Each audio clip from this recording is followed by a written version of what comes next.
All right, so we are going to talk today about the hyperbola, which is our next conic section. So we've already talked about circles and the ellipse. So much like circle and ellipse, we have a definition for hyperbola. For an ellipse, it was the set of all points in a plane where the sum of whose distances from two fixed points is constant. On a hyperbola, it's the difference of two distances from a fixed point that's constant. We do have some of the same names for our key features. You're still going to have a center on the hyperbola, and you're still going to have foci. We have some new vocabulary though. We have the transverse axis and the conjugate axis. So transverse axis is when we connect the actual vertices. The midpoint of the transverse axis is going to be the center of your hyperbola. So the transverse axis always goes the direction of your hyperbola itself. So sometimes we have vertical hyperbolas and sometimes we have horizontal hyperbolas, just like we did with the ellipse. The conjugate axis is the other axis, so it's going to be perpendicular to the axis that goes through the center. So standard form is the form that we're going to use to graph and identify key features. We have a very similar look to that of the ellipse. Two big differences. First big difference is that we have a minus in between. So on an ellipse, it's a plus between these two separate quantities. On a hyperbola, it's a minus. The other thing that's different is on an ellipse, we always had the x quantity first and the y quantity second, and we rotated where the a and the b was. In this case, we switch the order of the x's and y's depending on which type of hyperbola we have, which direction its branches open. So when we have the x squared first, that gives us a horizontal hyperbola, which means we have branches that open to the left and to the right. When the y squared term is first, that's a vertical hyperbola, and that means that our branches are going to open up and down. Again, like I've mentioned in the previous videos, you are going to be given these formulas. This little section is straight from the formula sheet for the final exam. So on a hyperbola, you can see down here, vertical means the branches go up and down. The y term is first. Horizontal means the branches go left and right. The x term is first. Notice that the a does go underneath whichever way it opens. And we have a different formula for the foci for finding those this time. On the ellipse, it was a squared minus b squared. On the hyperbola, it's a squared plus b squared. So on the hyperbola, this formula that helps us find c is the exact same as the Pythagorean theorem that you're used to seeing. All right. So I've also given you some equations for asymptotes. When we go through the examples, you're going to see how we use this. But you will be asked to give the equations of the asymptotes often because those are one of the key features of our hyperbola. So we'll come back to these formulas once we get to that point. C is the length between the center and the focus, and we've got two different ways of writing it here depending on whether we have C or are looking for C. So this is the one that's on that formula sheet. So let's go ahead and look at example 1. It asks us to use the center vertices and asymptotes to graph the hyperbola.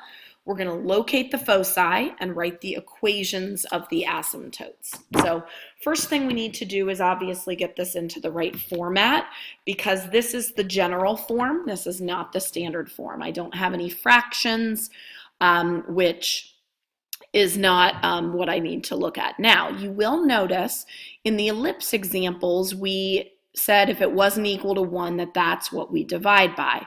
Here it's already equal to 1. So one of the tricks that you have to use is rewriting. So here I can't divide by anything to make the fraction, but I can just fix my notation.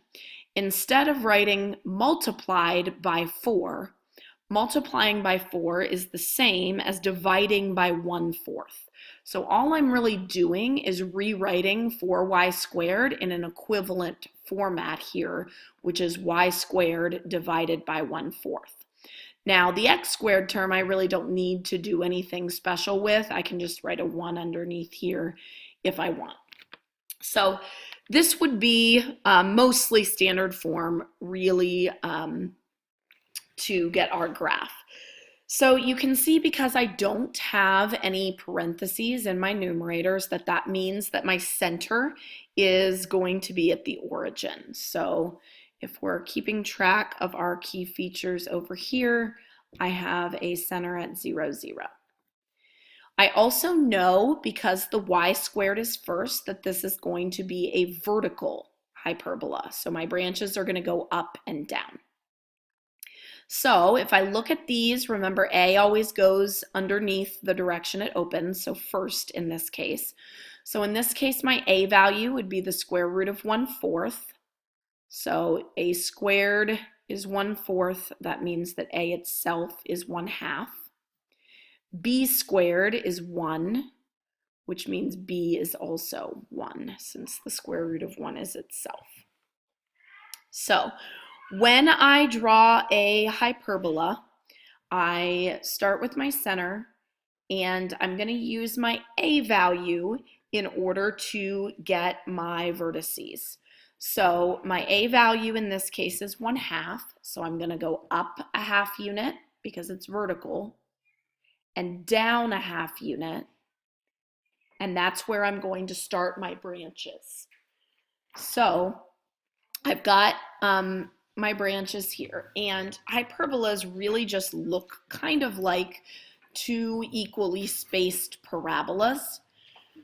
So when we're finished, that's what it's going to look like. But we can't actually draw the parabolas until we draw in the asymptotes, because the asymptotes are going to give us how wide our parabola should be. So when we are looking at our hyperbola, I need to look at my C value. So my C value, so I know my A squared and my B squared, so then I can have C squared equals A squared plus B squared. So that means that C squared, because this is 4/4 plus 1/4, is equal to 5/4. So I need to square root that to get C. So square root of 5/2. I'll need that for my foci. Now, to get the asymptotes, you'll notice that on my equations of the asymptotes that I have the slope as either B over A or A over B. And that's just going to depend upon whether it opens up and down or left and right. But what's going to happen is you're going to take the values and you're going to create the slope. So in this case, because our ellipse is vertical, remember that slope is always rise over run. So whether it's B over A or A over B is going to depend on which placement the Y is in. But Y is always rise, X is always run. So in this case, rise over run is going to be A over B, because it's the Y, the square root of the value under Y, over the square root of the value under X. So in this case, my slope on my asymptotes is going to be rise, which is 1/2, over run, which is 1, which just gives me 1/2. Notice that in the formula, we have positive and negative. So my slopes, I'm going to have both. This always goes from the center. So that means I'm going to have an asymptote that starts at the center. These are like point slope form written. So from the center, I go up one, right two, up one, right two, up one, right two, and down one, left two, down one, left two, down one, left two. And we should draw our asymptotes in with dashed lines because they're not actually points on the graph. They're points that help us get our graph. Then because we wrote plus and minus, then that means I'm also going to go down one, right two on this side, and up one, left two over here. So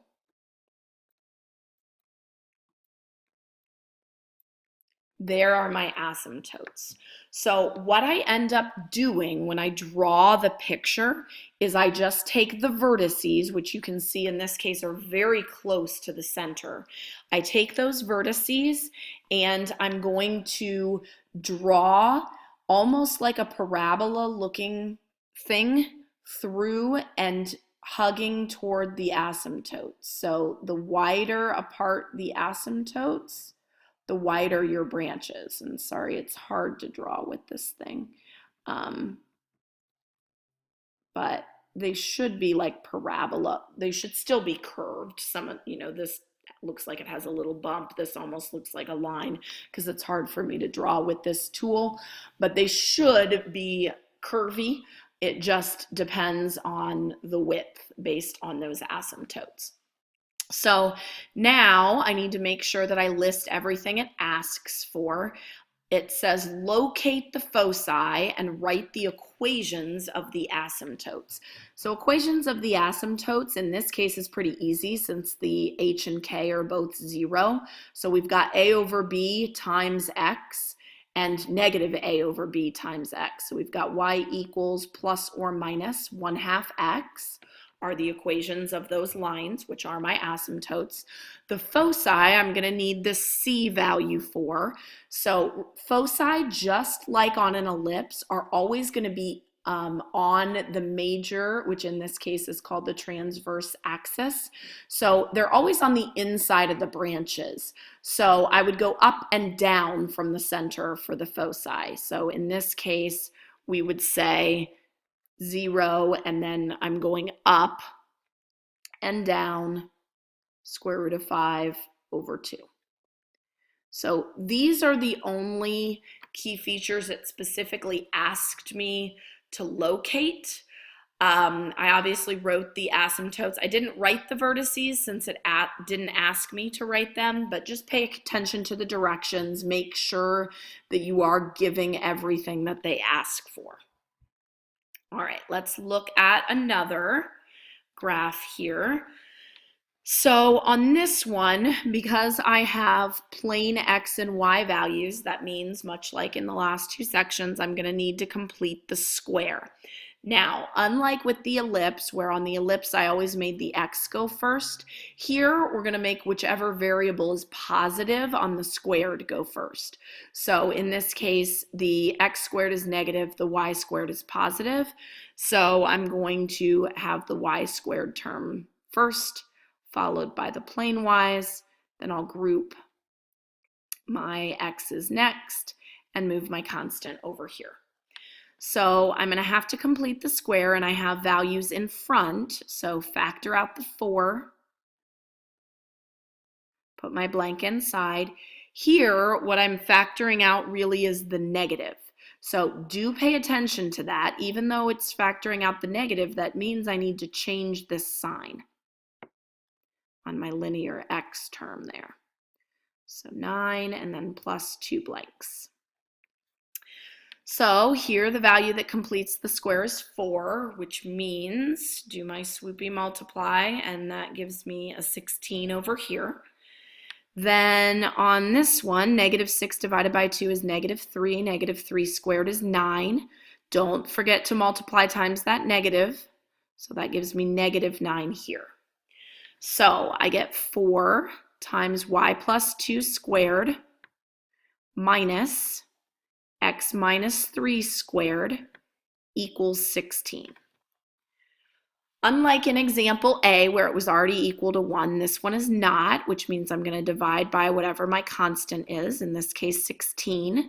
So my simplified standard form version is going to give me y plus 2 squared over 4 minus x minus 3 squared over 16 equals 1. So y is first, which means this one is also a vertical ellipse, so it goes up and down. My center this time, make sure I always get people who put the center in the wrong place because they just look at what's first. X still needs to go first when we're plotting the center. So center is at 3, negative 2 on this one. So 3, negative 2 would be right here. There's my center. I can also see from my equation that a squared is 4. So that's my a squared. This is my b squared. So that means a is 2 and b is 4. Remember that you're going to do for the slopes on the asymptotes.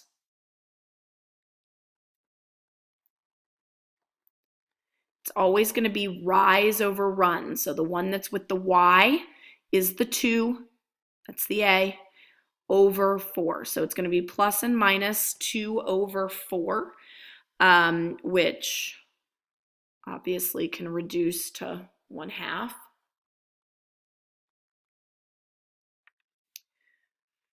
I also, because it asks me to locate the foci, I'm going to need my formula to find that. So c squared equals my a squared plus b squared. So that's 20. So c is going to be the square root of 20, which simplifies to 2 radical 5. So I've got everything I need to draw my graph as well as write out my key features here. So from my center, my vertices are going to be a units up and down since it's vertical. So I will go up 2 and down 2. Those are going to be my vertices. Now I need to draw in my asymptotes. So I can go, I'm just going to use the 2 and the 4. A lot of times when people teach this, they'll teach making a box with it to have your asymptotes go through. So I know in this case that from my center, I'm going to go up to right 4. So you see how that kind of makes a box. You can go down 4 and then 1, 2, 3, 4 over here. So it makes like a little rectangle where you have gone a units both up and down. So 2a becomes kind of the height in this case. The base becomes double the b value. So if that helps you, you can use that. I'm going to continue the slope just because you want to make sure your graph is accurate. So up to 1, 2, 3, oopsie, I didn't even go enough units there. Should be here. And I can't erase, so sorry about that extra stray dot there. I don't have room over here, but over here I do 2, 1, 2, 3, and 4. So through that center are going to be my asymptotes.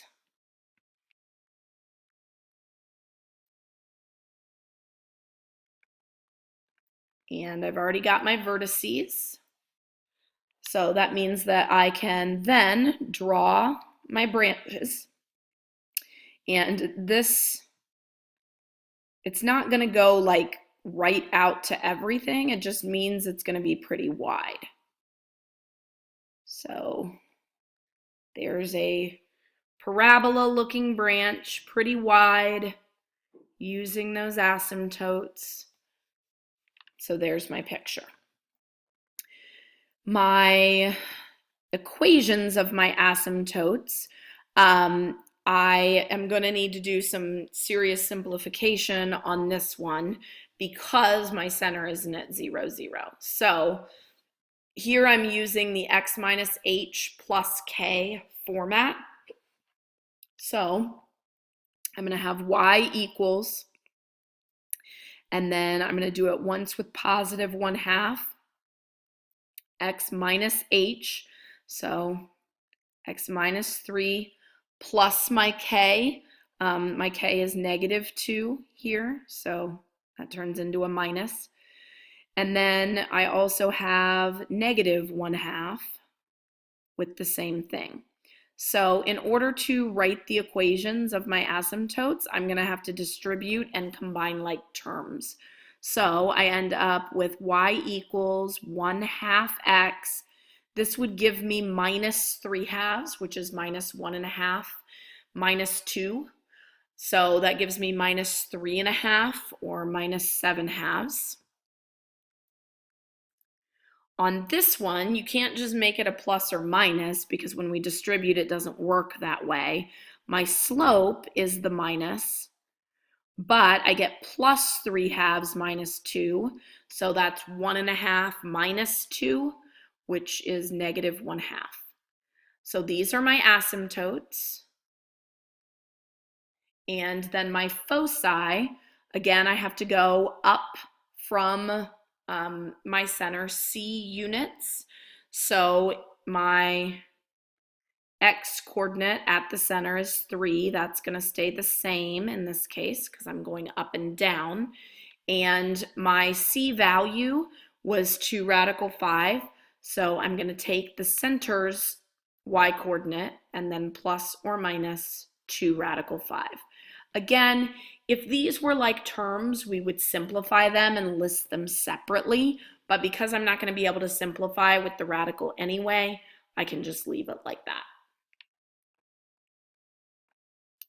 All right. Example 2, find the standard form of the equation for a hyperbola that's centered at the origin with one vertex at 0, -4 and one focus at 0, 6.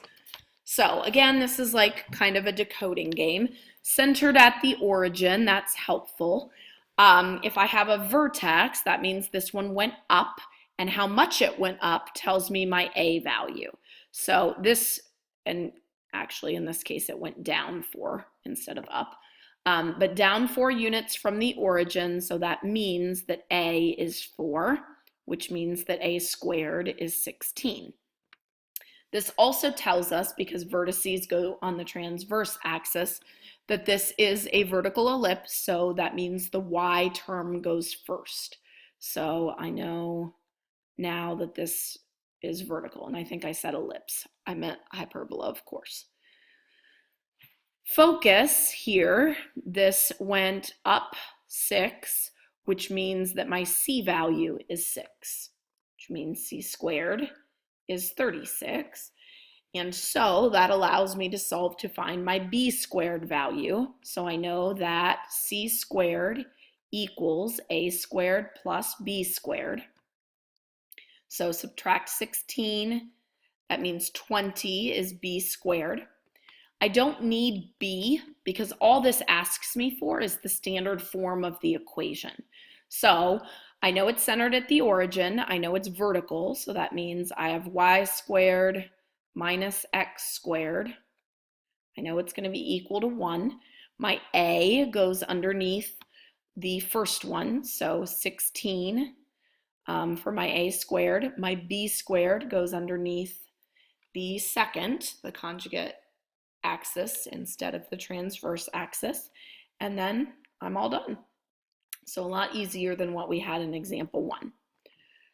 All right, last one. This time we're working from a picture, and you can see this box that I told you about in example 1b. This box is helping us to see my A and my B values. In this case, from the picture, I see that this is a horizontal hyperbola. So that means that the x squared term goes first. I can also see, because my asymptotes are coming out of the origin, that the center is at 0, 0. The other thing that I can count, these right here are my vertices. So this picture tells me that 6 units from the center are my vertices. So that tells me A equals 6. Then my slope is going to tell me B. So right here, where this point is, because that means my run is 6, my rise that went with it is 4. So B equals 4. So that means in turn that A squared is 36, B squared is 16. And that should be enough to write my equation. So I know that since it's horizontal, that my x squared goes first. Since the center is 0, 0, I know I don't have anything else. It's a plain x squared. Remember that it's always rise over run. So my rise was my values here. That goes with the y. So it's the a that goes underneath my first term. So a squared was 36 minus y squared over my rise, which gave me the 16, and then equals 1. And that's all it asked for. So then I am finished with my equation for my hyperbola. All right, again, remember, you do not need to memorize anything that's on here you will have for the final exam. So those things you don't need to memorize. Just make sure you know how to use those formulas to get what you need.